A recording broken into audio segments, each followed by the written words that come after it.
Hey folks, Johnny here. You know, Paul wrote a letter once to a group of Christians who were experiencing a great deal of difficulty living in the culture that they found themselves in.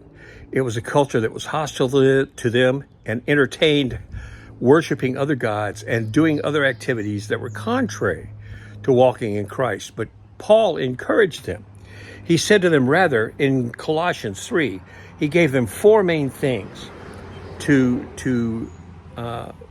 do. He told them to be clothed, be cleansed, be caring, and be committed. Those four things, he told them. Be clothed. In other words, put on the new man, is what he would say. Put aside the old man, the man of sin, the one for whom Christ died to raise us up to walk in newness of life.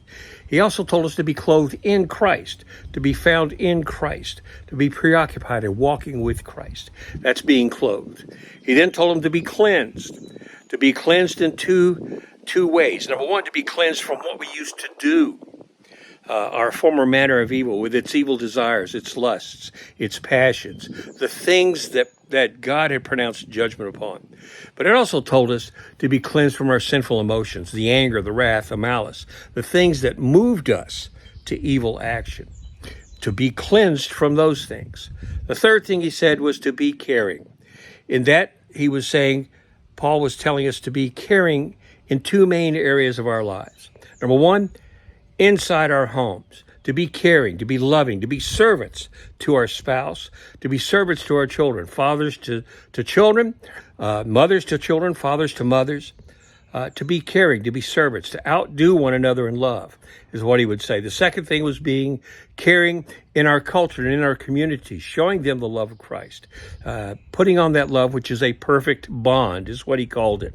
Finally, in addition to being clothed and being cleansed, to being caring, he said to be committed.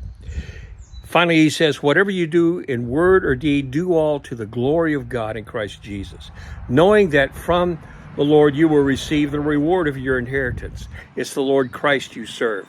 Being committed to excellence, doing our very best every day, no matter what we're doing, because we live in a culture that needs to see what it looks like to be clothed in Christ and walking with him, to be cleansed from our former manner of life, to be caring about those around us, even those who are unloving and unloved. And finally, to be committed to sharing Christ, to living Christ, to being Christ-like in every respect that we can, knowing that it is Christ and Christ alone who works his life through us. That's it for now, dear ones. Remember to be clothed, be cleansed, be caring, be committed. We'll talk again.